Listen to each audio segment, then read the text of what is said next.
Hey everyone. So, as I told you in my last video with the makeup and stuff, where I did go on a ramble a little bit, I am going to tell you about my work. I'm not going to name any specifics exactly where I work or which company I work for. I can give you a few things. So, I do work at a sewage water cleaning plant. So I work with sewage water every day, if you can believe it. Um, so basically, what I do is when the water arrives at our plant, everything basically works automatically. I'm gonna describe the process for you guys in a little bit. But basically, what I do is with my colleagues, we have our bikes and then we bike over the whole plant. It's huge. And we just look after all the pumps and all the like valves and everything. We just look after it so that everything works, and we have a central um a central computer room where like a few people sit and like give commands to the plant. That I do also right now. I'm right there because that's part of my apprenticeship. So basically, how it works is the water comes from like the home. Basically, when you use water at home and you put it down the drain, it goes into the canal, into the sewers. I don't know what I was going to say. Into the sewers, and then from the sewers, it depends how it works. Like where I live, we're living like in a valley, basically. So our plants are a few like it's above the lowest point. So we have to use pumps to put pressure on the water to transport it up. So when we do that, the water uh, in the end arrives at our plant, and then from there it goes into the mechanical cleaning. And at this part, like the water is pretty disgusting. Sometimes you find like really weird stuff. You can find dentures. I found flashlights. I found like mini figurines in the water because we have like the first step. It's like a combing. So we comb like out all like bigger materials that are non-solvable. So we sort these out, not by hand, but like by a machine that's combing it out automatically. And you can see what's coming out, and then it's coming out. And it's weird because sometimes I don't think I ever had a phone, but I did find a lot of stuff. Sometimes you have to be careful because there can be syringes in there. So whenever one of these like breaks basically get a defect, or we have to clean something in them, we have to be super careful because if we don't, there could be a syringe or a knife or something in there, and we could cut ourselves. And then we're prone to like really, really bad diseases like hepatitis or something like that, which is you don't want that. So I'm even like I have vaccines against them. I have to. It's mandatory for my job. Um, and we actually have doctors in our company that do that, so I don't have to go to my own doctor and pay for that. Because I think if I pay it like at my normal doctor, I think it would be like $300 or something like that. Because a hepatitis vaccine is not mandatory for for my country. So that is the doctor from my work does that. And then the water, like we also found like it's super weird. I don't understand like the the worst thing you could put down your toilet down the drain is seriously, don't laugh. It's like the wet toilet paper. Like not toilet paper, but it's like these pre-wet almost like makeup wipes. Don't put the stuff down your toilet. It is not good for the palms. It's not good for your drains. Don't do it. So, because these are like building up because they don't dissolve like normal toilet paper just dissolves because it's not that packed, not the cells are not like the cellulose is not packed. It just dissolves in the water. But this stuff just clumps together and it's bad. If we have like a big, like almost like it tails together and it can be long, really, really long. And then it's really hard because it's really heavy and our machines can't get it out. So we have these machines and we also have a lot of food, which is weird, especially vegetables. We have a lot of vegetables. And I always say, like, you could make a soup with this if this wasn't like from a sewage, but you could. We have like onions, we have sometimes we have bones, like from like chicken and stuff. We have carrots, like all the stuff you need for a soup. I wouldn't do it. I would never eat it. I don't care how much money you want to give me. I would never eat that. And then and one thing, oh my god, that always gets me. There are people, I don't know how delirious they are because I think they're just thinking, I'm just put it down the drain. I don't care. It's not a problem. They can fix it. Because they don't think beyond their house, basically. There are people here that put used condoms and used female hygiene products in there. So we have used tampons and used like pads, which is it's just disgusting. I don't know how people think like this is a good idea, but I think they're just saying, oh, well, it's down the drain. Who cares? And it's just not right because people have to clean that up. You just don't think of it because you don't have to do it. But like for me, I see it every day and I know I'm not going to put that down the drain. So we have like, it cleans out all the hot stuff. Then it goes next. And surprisingly, in sewage water, there is a lot of sand in there. So the next thing we do is filter out the sand basically. So the water, the speed of the water, the flow is reduced to a lot. So it's really, really slow. And so the sand doesn't float in the water. It's not there anymore. So it gets down and then it just gets sucked up by pumps and that sand is cleaned.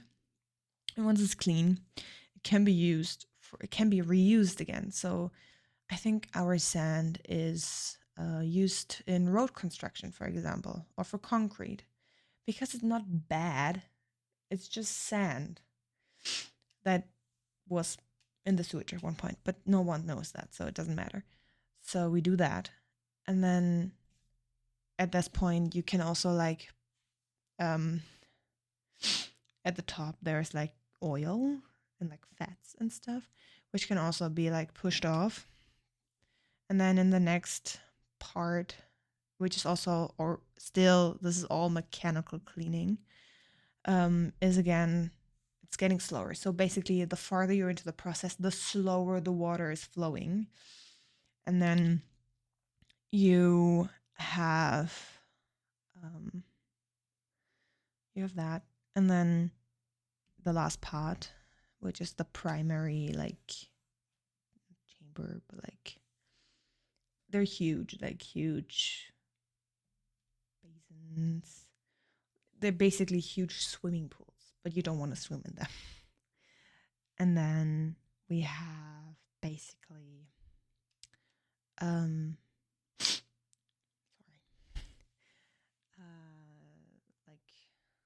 a machine that's like in this part, like sludge is starting to form and this sludge is like going on the bottom. So we have machines to push it back so it can be transported off. And then there is the magical part basically, because now after the mechanical cleaning and we have all the hard stuff out, now comes the magical part, which is the bio cleaning basically. So it's divided in three parts in our facility. So we start with a part where there is no oxygen in the water, apart from the H2O itself, but H2O doesn't really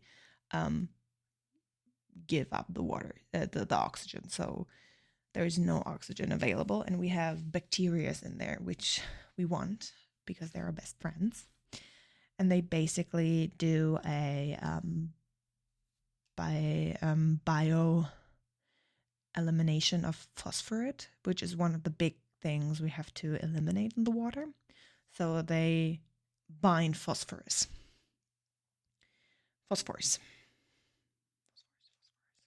I don't know. They bind that.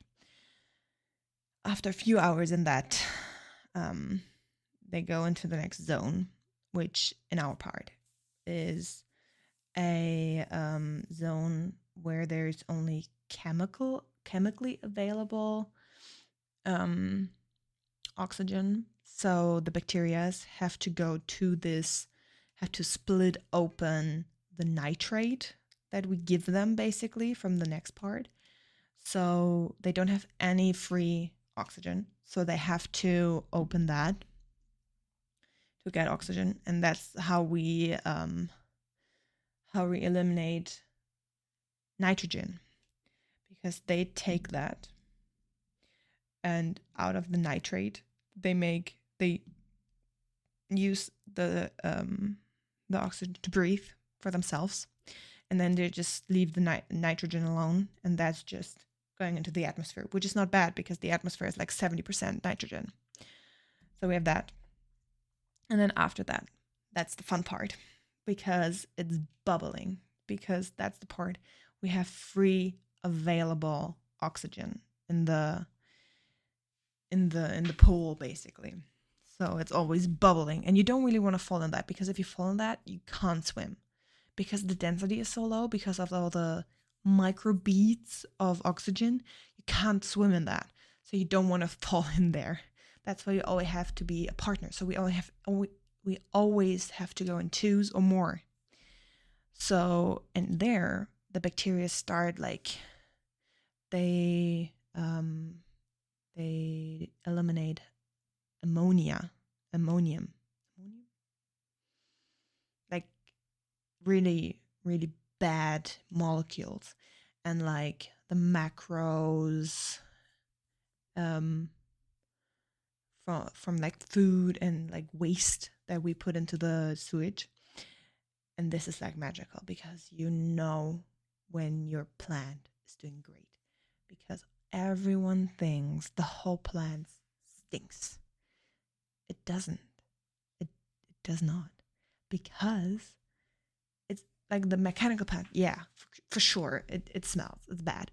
But once you're over like a threshold and you're like in the biology part, it smells so good, because if you can believe it, they build natural like cleaning. They clean themselves, and it smells so good. It smells like freshly washed clothes, basically. It smells like that because they do their job, and you know if that part smells bad, you know something's wrong, which is always good. But at this part, like the water is still brown, and then the next part, which is the last basin, basically, and it flows in there, and the water is almost like liminal, so it's really slow. It doesn't really have any turbulence, and the not sludge, but like the brown stuff where all the bacteria is in and all the bio material just sinks to the bottom, and the water is just clear, and then it goes to the water where we pump it in. So it's basically always pumped into a river or a sea or something like that. So, or a lake. We pump it into a lake, but it's run through by rivers, so it's really like, as always, like mixing up. And I think, if I'm correct, we eliminate like 98% of all like bad stuff in the water. So it's almost as good as drinking water. Almost. Not quite. I wouldn't drink it, but almost. In a pinch, you could. In a pinch, you could drink it and would probably be not that bad. But right now, our treatment plant actually builds a new system with ozone. So we use ozone to work in the water, to destroy actually like hormones and stuff, which is in the water, which is really cool. That is what I do. Basically, that's the basic part. I'm not gonna tell you all the stuff we do with the sludge. That's really exhausting. And that's basically what I do at work. I take care of the treatment plants so the city I live in does not get overrun with sewage water. And I know it's weird. My mother doesn't like it. Well, she learned to like it. But at the beginning, she was, do you really want to do that? Do you really want to do that? Are you sure? And I was like, yes, I really like it. I enjoy it. She welcomes it now. It's okay. We live with that. But yeah, that's basically what I do. So I know this is a really weird topic. So it's totally fine if you when you hear the first part, you just turned it off. Because I know it's only rambling and I only tell you, like, basically the story time. So I hope whoever makes it this far, I hope you have a great night, day, or whenever you're going to watch this. And bye bye.